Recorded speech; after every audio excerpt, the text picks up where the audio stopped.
सख्त अफसोस जाहिर करना चाहता हूं मैं। और मुझे लगता है सुप्रीम कोर्ट ने तक रिजेक्ट किया।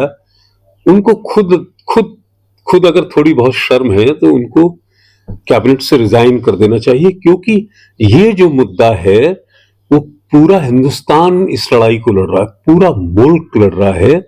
और इसमें इस वक्त ऐसी शर्मनाक बात करना बेहद अफसोसजनक है। और मुझे लगता है उनको खुद ही हट जाना चाहिए सरकार से। सरकार इतनी बड़ी चीज नहीं है। सुप्रीम कोर्ट गए क्यों? आप किस इशू पे गए? किस इशू पे के लिए अपने, क्या आपने बहुत ठीक करा, कभी दौरान जंग ऐसी बात नहीं कहनी चाहिए। और महिलाओं के लिए तो बात तक में नहीं कहनी चाहिए। वो कर्नल सोफिया, वो पाकिस्तान में घुस के आई है, उसको आपकी उसकी तारीफ करनी चाहिए। आप उसे इतनी हल्की बातें कर रहे हो, पूरे मुल्क का माहौल खराब कर रहे हो। सरकार शर्मिंदा करे या उनका चीफ मिनिस्टर शर्मिंदा करे मोहन यादव, उन्हें खुद ही हट जाना चाहिए। खुद ही तब बचेगी उनकी इज्जत। न वो कभी चुनाव जीत पाएंगे, न उनकी सियासत इसके साथ खत्म हो जाएगी। मेरा मानना तो ये बहुत ही घटिया काम है। सर, एक मुद्दा इस समय गर्म में है। समाजवादी पार्टी के राज्यसभा सांसद रामजीलाल सुमन ने राणा सांगो को लेकर एक बयान दिया था। इस बयान को लेकर भी काफी चर्चा है, क्या कहेंगे, कितना सही मानते हैं उनकी? रामजीलाल सुमन ने ऐसे बिहेव किया, उनसे किसी ने पार्लियामेंट में सवाल नहीं किया था, किसी ने पूछा नहीं था। वो एक्सटेम्पोर खड़े होके सीधे, आप मुझे बताओ कि आपकी कम्युनिटी है कोई, या मेरी कम्युनिटी है, या रिजवान भाई की है, या मौजम भाई की कोई कम्युनिटी है, आप पूरी कम्युनिटी को बुरा भला करने लगोगे, गाली देने लगोगे। और जो अंदाज उन्होंने करा, मैं तो कह रहा हूं करनी सेना कम कर रही है, उसे और करना चाहिए। और इनको खुद ही सुओ मोटो इस्तीफा दिए, कोई इशू नहीं है। और इसमें खुद अखिलेश को अपना दिमाग लगाना चाहिए और सलीके का काम करना चाहिए। ये आप पूरी कौम से नहीं लड़ सकते हैं। क्यों लड़ोगे? आपने बिना जरूरत उनको छेड़ा, उनकी कोई गलती नहीं है। आप बताओ, मेरी जो कौम है, या आपकी कौम है, या उनकी कौम है, या इनकी कौम है, आप पूरी कौम को गाली दोगे? आप इतने बड़े लीडर हो गए। उन्हें खुद ही शर्मनाक काम है, उनको हट जाना चाहिए। अखिलेश जी का बयान, इस पूरे मामले गोल गोल बयान आया, लगता है कि समाजवादी पार्टी इस पूरे मामले को हवा दे रही है। नहीं, Akhilesh is not a mature leader. वो कोई, उन्हें इतना तजुर्बा नहीं है सियासत का। वो तो बाप ने कुर्सी पकड़ा दी थी, उसके कुछ ही कह दीजिए। उनके खुद ही बयान, उनको हट जाना चाहिए पीछे। इस मुद्दे से लड़ लेंगे।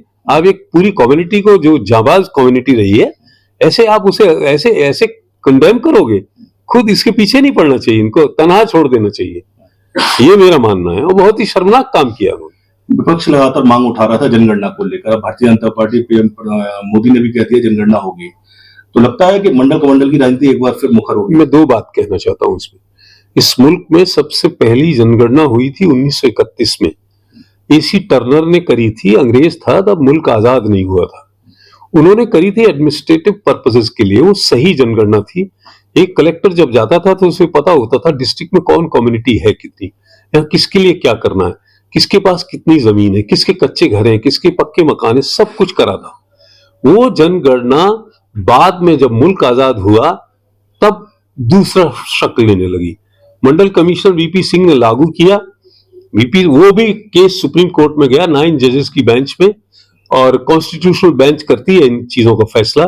और मेरे ख्याल बहुत लंबा चला, तब जाके वो आरक्षण बन पाया पिछड़े वर्गों के लिए, दलितों के लिए, और पसमानदा मुसलमानों के लिए।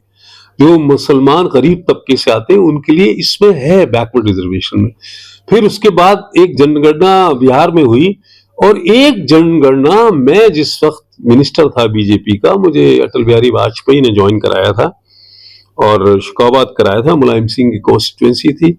मैं और मुलायम सिंह एक पहला चुनाव में उनके खिलाफ लड़ा हूं, आमना सामना हुआ है। बहुत मुश्किल तलब चुनाव हुआ था।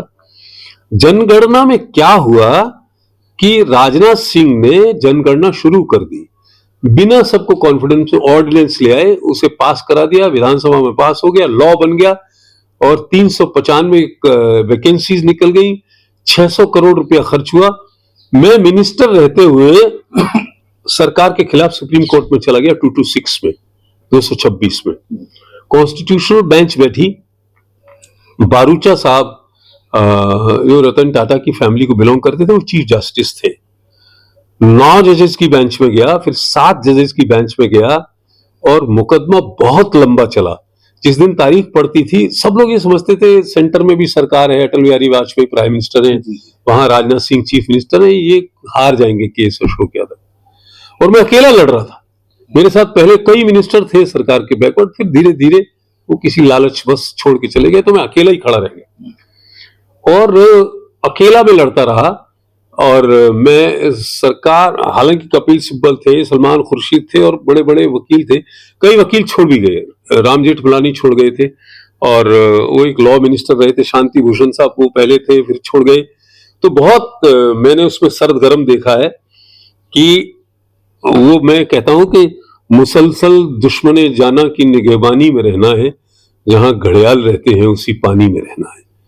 तो हम लोग स्टूडेंट लीडर रहे, मैं इलाहाबाद यूनिवर्सिटी का प्रोडक्ट रहा हूँ, स्टूडेंट लीडर रहा हूँ, मैं सेंट जॉन्स कॉलेज में भी मेरी तालीम हुई, लखनऊ क्रिश्चियन कॉलेज में भी हुई, तो बहुत लंबे अरसे हॉस्टल में रहा हूँ, तो मैंने लड़ाइयाँ देखी है नजदीक से। इस लड़ाई को मैंने भरपूर दिलचस्पी से लड़ा। जब केस लगता था 5,000 लड़के आते थे जो नौकरी तलाश रहे थे सुप्रीम कोर्ट, और कुछ काम नहीं कर पाता था। करीब 1.25 साल मुकदमा चला, लास्ट में हम लोग जीत गए, सरकार हार गई। आप सोचो क्या हाल हुआ होगा। उसके बाद हमने, शरद यादव ने, रामविलास पासवान में, लालू जी ने इकट्ठी दादरी में रैली करी, जो ऐतिहासिक रैली थी। मैं समझता हूं इतनी बड़ी रैली उन दिनों हुई नहीं। फिर हम प्राइम मिनिस्टर को भी बाद में रिप्रेजेंट किया, फिर हमने एजुकेशन में भी रिप्रेजेंटेशन दिया, ताल कटोरा में गए, एडमिशन के बाद जो एडमिशंस में होता था उसमें किया, प्रमोशन में किया। तो मैं आधी जिंदगी तो मैं आरक्षण ही लड़ता रहा। और एक बात इसमें और बताता हूं, अकबर ने महाराणा प्रताप से ये कहा था कि यार तुम अकेले हो, लड़ रहे हो, ये कहां पहुंचोगे, सारे राजपूत तो मेरे साथ आ गए, तुम अकेले। तो महाराणा प्रताप ने एक बात कही थी, वो मैं